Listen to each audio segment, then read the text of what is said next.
Olá a todos, meu nome é Júlio César Costa, sou acadêmico do Centro Universitário Internacional Uninter e faço curso de Ciências da Religião. A atividade portfólio dessa fase tem mais a ver relacionado ao tema violência contra a mulher, né?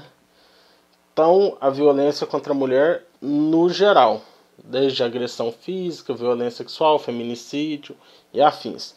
Numa parte eu vou fazer a parte da minha localidade e outra vou fazer uma parte religiosa, afinal o curso é justamente isso, sobre o conhecimento religioso, análise religiosa. Sobre o estudo que eu fiz, bem básico na minha cidade é Varginha, no interior de Minas Gerais, comparando com Goiás, estado de Goiás, o município lá do estado de Goiás, sobre violência doméstica e afins. Segundo a Secretaria de Estado de Segurança Pública de Minas Gerais, o número que tem um balanço geral de 2018 a 2020, de janeiro a dezembro, né, e 2020 até o mês de setembro. A média, aliás, o total de casos de violência contra a mulher, em 2018 deu 1.067 casos em Varginha, em 2019, 1.089 casos, e 2020 até o momento está 821 casos. É um número muito grande para uma cidade de 135 mil habitantes. São casos alarmantes. Dá para ver em alguns meses, por exemplo, em janeiro de 2018 deu 112 casos, janeiro de 2019 126. São números muito grandes. O mês que deu menos foi em julho de 2019, 66 casos. Então é algo assim muito absurdo ainda, em pleno 2020, está acontecendo esse tipo de coisa nessa proporção. Podendo falar da minha cidade, não tem uma política pública efetiva relacionada ao tema, de vez em quando se conscientiza, mas a população em si não é um tema tão falado por políticos, e que na história varginhense, de todas as prefeituras, não teve uma prefeitura que fez algo para poder coibir realmente. Comparando com Goiás, estado de Goiás, lá não tem dados quantitativos. No geral lá, fala de 2018, é apenas sobre faixa etária, estado civil, se a mulher era a porcentagem que é casada, solteira, que vive em união estável, etnia, a maioria são mulheres negras, escolaridade, se o bairro que mora, enfim, são citados mais esses dados. Não tem um dado de números, né? Já aqui, eu até procurei a Secretaria de Estado de Segurança Pública lá, não mostra esses dados. A de Minas, através da tabela, ela mostra de várias cidades. Então, aí a gente vê uma diferença. Então, o básico, pelo menos na parte social da minha cidade, é isso. Então, agora, gostaria de falar sobre a parte religiosa, que é o meu segundo tema. Então, continuando, como tem o curso uma proposta religiosa, uma proposta de conhecer e entender o fenômeno religioso, entender os costumes de algumas religiões, claro que é impossível conhecer todas as religiões do mundo, tem religião que a gente não conhece, essas coisas, né? A pesquisa religiosa em si, no geral, não é como a teologia, que tem uma visão, por exemplo, teologia evangélica, uma visão mais evangélica, uma defesa da fé evangélica, como a teologia católica, uma defesa, um conhecimento católico, nós temos o conhecimento no geral, enfim, né? Mas eu queria falar sobre um tema que é sobre a violência da mulher na Igreja de Jesus Cristo dos Santos dos Últimos Dias, conhecida como os Mormons, né? Então, vou dar um panorama básico geral do que é o mormonismo, os Mormons. Apesar deles não gostarem desse apelido, é o apelido que eles receberam por causa de um livro chamado Livro de Mormon, que tem uma estrutura parecida com a Bíblia, que é a obra mais conhecida deles. E são muito criticados por denominações evangélicas. Eles têm uma visão restauracionista, quer dizer, eles creem na restauração do cristianismo primitivo, como outras denominações também têm, mas para nós, da ciência da religião, é muito válido poder estudar todas as religiões e todas as vertentes, ter um conhecimento básico de algumas, né? Então, a igreja foi fundada em 6 de abril de 1830 e o começo assim da religião se deu em 1820, quando Joseph Smith alegou, com 14 anos, ter visto Deus e Jesus Cristo. A partir dali, ele começou a pregar, a falar com as pessoas, até a fundação da igreja e até esse ano que deu 200 anos desse fato histórico para os Mormons, né? Então, a igreja se localiza no estado chamado Utah, ou Utah vem em homenagem aos indígenas da tribo Ute, e o estado surgiu em 1847. Era um território, depois se tornou estado lá da Federação dos Estados Unidos da América. E a capital se chama Salt Lake City. Dentro da capital, que em português seria Cidade do Lago Salgado, ou Vale do Lago Salgado, que lá é um vale rodeado por montanhas, e há um lago enorme, com água mais salgada que o mar. Tem um ponto turístico. Por conta disso, o estado também tem cânions, tem muitas paisagens legais, interessantes, um estilo meio desértico, porque afinal também fica do lado da Nevada, é no meio oeste ali, mais oeste do que meio. E dentro desse estado tem uma cidade chamada Provo. Provo é a terceira cidade mais importante do estado. Ela se concentra a universidade particular da igreja e o centro de treinamento missionário do país. Porque quando os jovens vão servir numa missão, dentro dos Estados Unidos eles ficam um período, e quando vão para outros países, lá dentro eles estudam o básico da língua. O português, o espanhol, o japonês, enfim, tem várias classes lá onde eles treinam o idioma e técnicas de ensino, enfim. É basicamente isso. A igreja tem um padrão de conduta em si, como as outras igrejas cristãs têm um padrão conservador, rígido, tendo a castidade, sexo após o casamento, vestir-se com recato, não ter linguajar impróprio, entre outras coisas como base, né? Então, isso é na vida do Mormon, desde quando ele é criança, quando está numa organização chamada primária, né, organização para criança, até 11 anos, ele aprende isso. Dos 12 aos 18, aos 17, a mesma coisa, quando está na classe das moças, dos rapazes, enfim. Isso daí é falar direto na vida deles. A mulher, dentro do mormonismo, ela por críticos e até por ex-membros e membros também, é visto como uma religião que prega a teoria patriarcal, uma igreja considerada machista. Então, ela não ordena mulheres ao sacerdócio.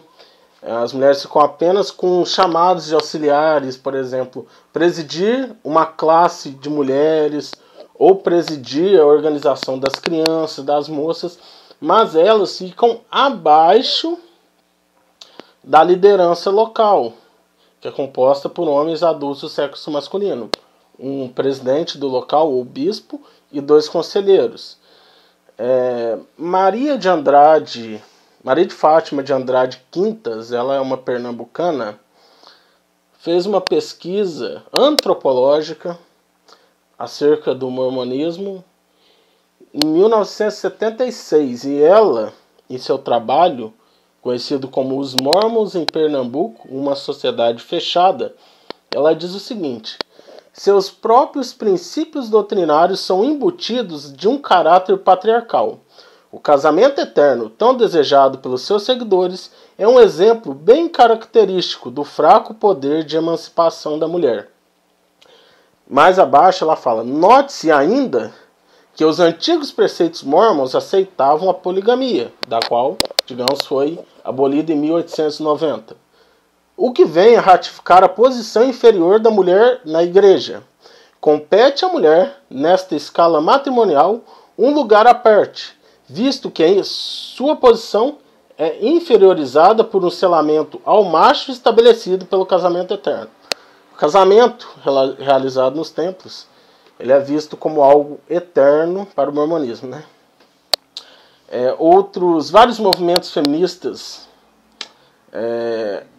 tiveram um embate com a igreja na década de 70.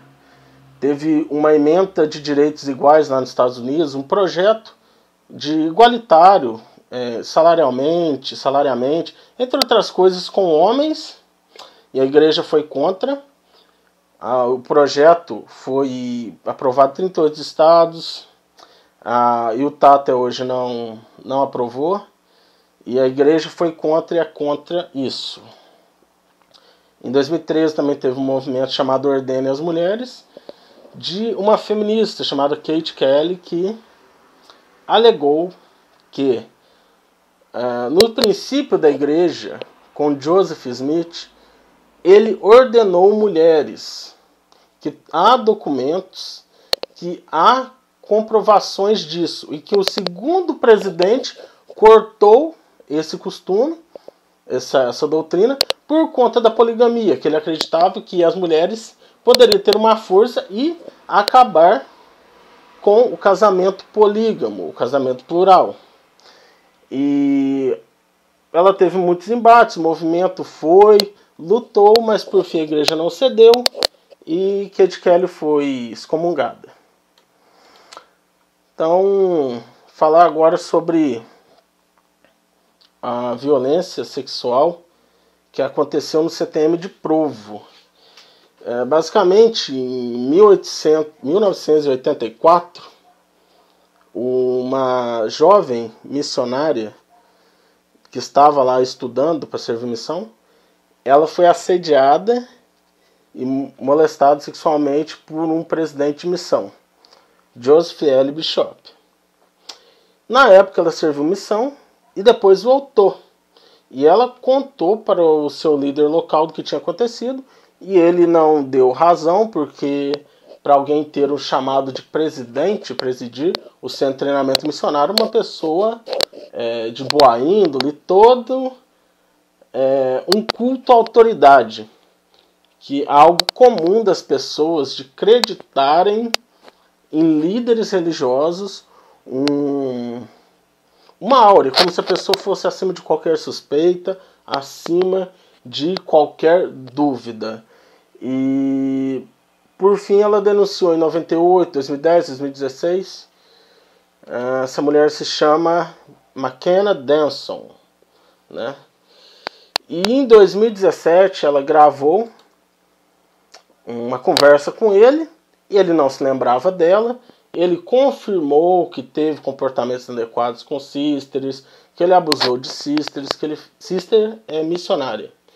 Irmã em inglês, mas é o termo que é usado para missionária. Abusou várias missionárias Tudo isso quando ele era presidente do CTM, que ele contou para as autoridades gerais da igreja, os líderes gerais, mas que não foi feito nada sobre.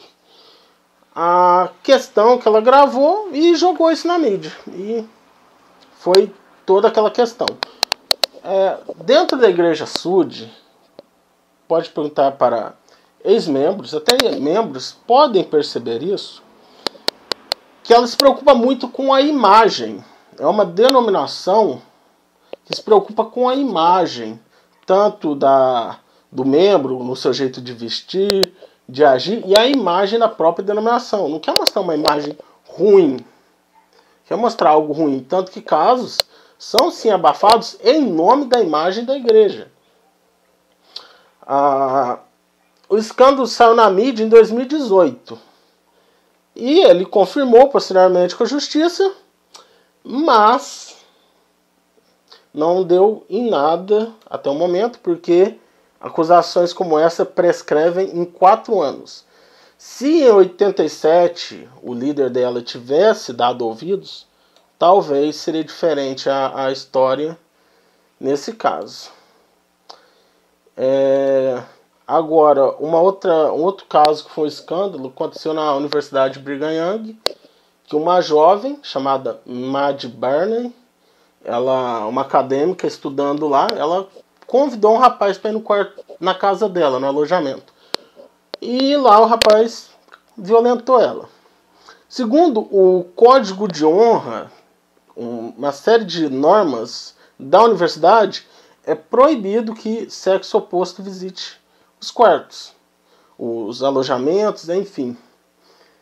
E ela foi e denunciou ele para a polícia da BYU, que a própria universidade tinha, aliás, uma polícia privada. E ao denunciar, ela foi também pega por conta do Código de Honra e foi instaurado um processo para poder expulsar ela da universidade. E muitos questionaram que se puniu mais a vítima que o agressor. Então foi um escândalo também nos Estados Unidos. O jornal The Salt Lake Tribune foi muito incisivo, pesquisou muito o tema, deixou muitas reportagens. É um jornal concorrente do Deseret News. Deseret News é um jornal da Igreja Mórmon, propriedade da Igreja Mórmon. The Salt Lake Tribune é um jornal à parte de investidores, enfim, pessoas que não são ligadas à Igreja Mórmon. Outros alunos denunciaram os casos. Tem uma estimativa de que 9 em 10 garotas não denunciam com medo justamente disso, de perder o curso, perder a graduação. A universidade é mantida através dízimo de membros da igreja. É uma instituição sem fins lucrativos. Algo que aconteceu interessante é que o jornal The Salt Lake Tribune recebeu o prêmio Pulitzer de cobertura dos casos, o prêmio Pulitzer, entre aspas, o Oscar do jornalismo. Assim, para um jornalista receber esse prêmio, ou para um jornal receber esse prêmio, assim, o The New York Times já recebeu vários, o Washington Post, enfim. É um prêmio de muito prestígio, que mostra que foi feito um bom trabalho. E o jornal The Salt Lake Tribune, então, mostrou isso. E outros jornais, o Washington Post, The New York Times, também, jornais locais lá do estado, minoritários, também tiveram reportagens acerca do tema. Aqui no Brasil, alguns jornais menores comentaram o tema também, né, falando que a universidade punia alunas por causa do seu código de honra. Mais básico, mas para ter uma noção do que estava acontecendo. Gostaria de falar também de uma brasileira que também passou por uma situação muito grave. E ela até cometeu suicídio no ano passado, em fevereiro. Sabrina Bittencourt. Ela ganhou notoriedade por causa de ajudar vítimas e denunciou casos denunciar casos de abuso pelo João de Deus, o Siri Prem Baba, um líder também, que tinham casos de violência sexual. Ela cresceu como membro da igreja e contou que ela sofreu abuso sexual quando era criança, desde os 4 anos, por familiares, né? Enfim, líderes, enfim, muita coisa passou e não foi feito nada relacionado a isso. E é complicado essa situação, porque ela era uma ativista feminista e ela cometeu o ato de suicídio. E nos jornais saiu essa notícia, ela falando em entrevista que foi uma membro da Igreja Mórmon. Né? Então fica esse tema triste, chato de ser falado ainda, mas agora para as mulheres, para quem é mulher, estiver ouvindo, se passou por isso, seja violência física mesmo, assédio moral no trabalho, violência sexual, enfim, de qualquer forma, denuncie. Disque 181, que é o Disque Denúncia. Nesses casos, não pode isso de forma alguma, independente de religião, aquela ideia de que não pode denunciar, que tem que manter a família, toda aquela coisa, nós não podemos, por mais que tenhamos alguma fé, alguma religião, enfim, podemos ainda deixar que essas coisas aconteçam em nome da fé, que Deus não gosta de divórcio, né? Não é bem por aí não. As coisas têm que ser bem analisadas, bem feitas, que ninguém merece viver apanhando, sofrendo por conta de um casamento com medo de ir para o inferno. Então, muito obrigado quem ouviu, agradeço muito. Gostaria que deixasse algum comentário, se quiser fazer uma pergunta sobre a Igreja Mórmon, sobre o mormonismo, relacionado ao tema, qualquer comentário será muito bem-vindo. Muito obrigado a todos.